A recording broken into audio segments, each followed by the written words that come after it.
சர்ச்சுக்கு வர்றதுக்கு காரணம் என்ன? சர்ச்சுக்கு வர்றதுக்கு காரணம் என்ன?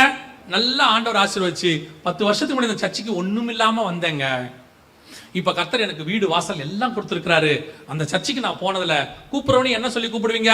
அந்த சர்ச்சுக்கு வாங்க, கர்த்தர் உங்களை பணக்காரனாக்குவாரு. அது ஒரு சர்ச்சோடைய ஃபெயிலியர். அது சர்ச்சோடைய ஃபெயிலியர். அந்திரேயா கூப்பிடும்போது எப்படி கூப்பிட்டான் தெரியுமா? வா மேசியாவை பார்க்கலாம்னா. என்ன சொல்லி கூப்பிட்டான்? வா மேசியாவை பார்க்கலாம். வா பணக்காரனாக்குற கடவுளை பார்க்கலான்னு சொல்லல. வா 5000 பேருக்கு அப்பம் கொடுக்கிற தேவனை பார்க்கலான்னு சொல்லல. அவன் சொன்னான் வா மேசியாவை பார்க்கலாம். இதுதான் உங்கள் சபைக்கு கூப்பிடுறதுக்கு அடையாளமா இருக்கணும். எதுக்குங்க அந்த சர்ச்சுக்கு என்ன கூப்பிடுறீங்க? அந்த சர்ச்சுக்கு நீ வா, கண்டிப்பா பரலோகத்துக்கு போவ. அந்த சபையில சத்தியம் இருக்கிறது, அது பரலோக விஷனோடு இருக்கிறது. கர்த்தர் நிச்சயம் அங்கே போனா பரலோகத்துக்கு கூட்டு போவார். நான் எங்க சபைக்கு முதல்ல போகும்பொழுது, எங்க பாஸ்டர் கிட்ட போகும்போது, நாங்க ஆசீர்வாதத்துக்காக போகவே இல்லை, எந்த தேவைக்காகவும் போகல, என்ன சத்தியத்துக்காக தான் கூட்டிட்டு போனாங்க. ஆனா அங்க போக போக எனக்கு ஒண்ணு மட்டும் நல்லா தெரிஞ்சிச்சு, அங்க நிச்சயம் கண்டிப்பாக பரலோகத்துக்கு போறதுக்கான எல்லா காரியமும் அங்க இருந்துச்சு. எங்க பாஸ்டர் அப்படித்தான் எங்களுக்கு போதிச்சு கொடுத்தாங்க. 14 கிட்டத்தட்ட 12 வருஷம் அங்க உட்கார்ந்து இருந்தாங்க. அப்படிதான் எங்களுக்கு போதிச்சு கொடுத்தாங்க ஆண்டவர். அவங்க வழியாக ஒரு நாள் வந்தது, எங்கள் பிள்ளைகள் வளர்ந்து வரும்பொழுது அவர்களுக்கு சத்தியத்துக்கு தேவையான ஒரு இடம் தேவைப்பட்டது. இப்போ நாங்க கொண்டு போய் சத்தியம் எங்க கிடைக்குதோ அந்த இடத்துல தான் விட்டுருக்கிறேன். இப்பவும் சொல்றேன், நான் என் பிள்ளைகளை சர்ச்சு பெருசா இருக்கு, ஏர் கண்டிஷன்ல இருக்கு, பெரிய பெரிய ஆளுங்க வராங்க, பெருசா இருக்கு நான் பார்க்கவே மாட்டேன். நான் பார்க்கறது ஒன்னே ஒண்ணுதான், என் பிள்ளைகள் வாழ்க்கைக்கு சத்தியம் கிடைக்குதா. ஏன்னா நான் பணக்காரன் ஆகணும்னு போல, நான் சத்தியத்துக்காக போனேன்.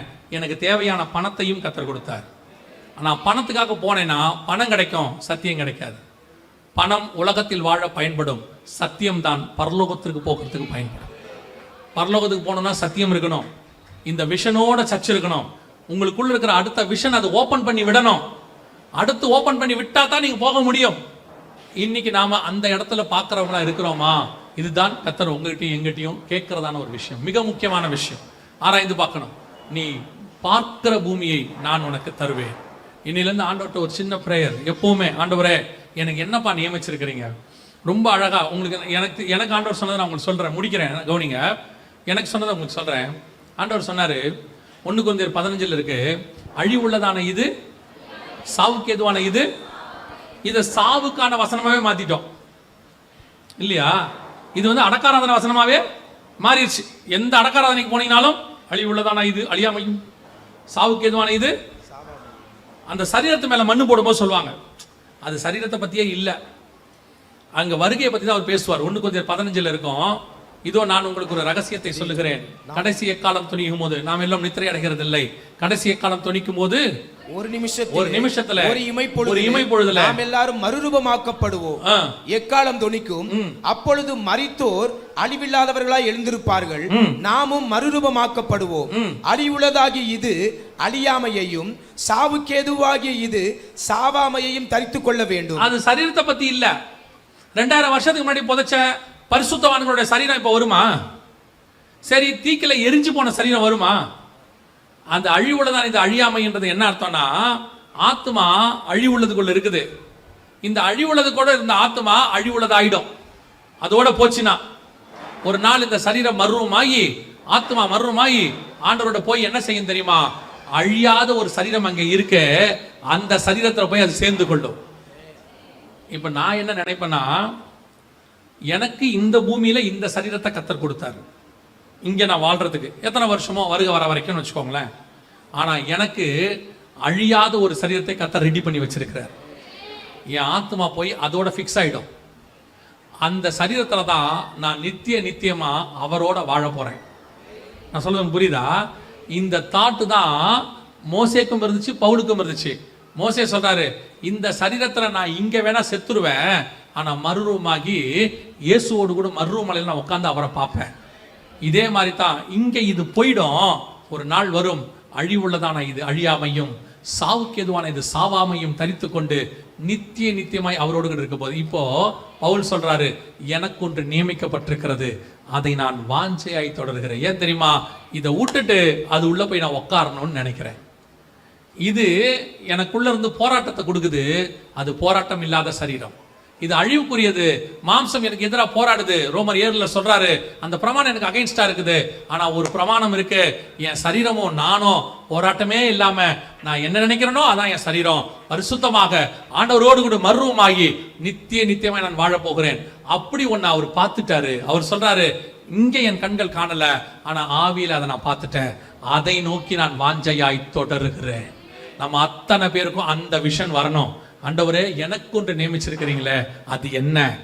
மர்ருவ மலையை பார்க்கணும்னு மோசே ஆசைப்பட்ட மாதிரி, அந்த சரீரத்தை பார்க்கணும்னு பவுல் ஆசைப்பட்ட மாதிரி, நானும் என் அழிவில்லாத சரீரத்தை பார்த்துட்டேன்னா அதுக்கப்புறம் இது மேல எதுலயும் எனக்கு ஆசையே வராது. என்னுடைய தரிசனம் முழுக்க அதுலயே இருக்கும். அங்க போகணும் இருக்கும். அதான் செகண்ட் விஷன். அது ஓபன் ஆகணும். அதை கேட்கணும் ஆண்டவர்கிட்ட. நான் எனக்கு வச்சதை சொல்றேன், அந்த மாதிரி நீங்களும் அதை கேளுங்க. ஆண்டவரே, அந்த மாதிரி நான் போகணும் ஆண்டவரே, அதுக்கு பின்னாடி நான் போகணும் ஆண்டவரே. அதை யோசிக்க ஆரம்பிச்சிட்டீங்கன்னா இந்த உலகத்தில் இருக்கிற பாடுகள், கஷ்டங்கள், கண்ணீர்கள் எதுவும் பெருசா தெரியாது. எது வந்தாலும் உங்களுக்கு ஒண்ணு தெரியும், இது கொஞ்ச காலம், முடிவடைஞ்சிரும். கொஞ்ச காலம் இயேசுவுக்காக கஷ்டப்பாடு சகிப்பதினால் இன்னல், துன்பம், துயரம் இன்பமாய் மாறும் இயேசுவை நான் காணும் போது. அல்லேலூயா. அந்த இடத்துக்கு நீங்கள் நானும் வந்துருவோம். அதுதான் உங்களுக்கு எனக்கு கத்தர் வச்ச விஷன். அதை நோக்கி ஓடுங்க, அதை தேடுங்க, அதை கேளுங்க. ஆண்டவர்ட்ட அந்த காலத்துக்கு ஆண்டவரை, நான் கீழானவைகள் அல்ல மேலானவைகளையே பார்க்க ஆசைப்படுறேன். கேளுங்க, கீழானவைகள் கூட கொடுக்கப்படும். இது சும்மாங்க, இது ஒண்ணுமில்லாத மண்ணாங்கட்டிங்க. இதெல்லாம் ஆண்டவர் சும்மா ஜஸ்ட் லைக் தட் கொடுத்துட்டு போயிடுவார். உண்மையுள்ள மனுஷன் பரிபூர்ண ஆசீர்வாதங்களை பெறுவான். என்ன வேணுமோ அதை கத்தர் கொடுத்துட்டு போயிட்டே இருப்பாரு. இதுக்காக உங்க லைஃபை வேஸ்ட் பண்ணாதீங்க. அது ஸ்பிரிச்சுவலி வேஸ்ட் பண்ணாதீங்க. ஒவ்வொரு நாளும் நான் பார்க்கிறது அதுவா இருக்கணும், நான் நடக்கிறது அதுவாக இருக்கணும், நான் சிந்திக்கிறது அதுவாக இருக்கணும். அதுதான் எனக்கு வாக்குத்தத்தம் பண்ணப்பட்டது. நான் அங்கே போய் வாசம் பண்ண போகிறேன். அல்லேலூயா.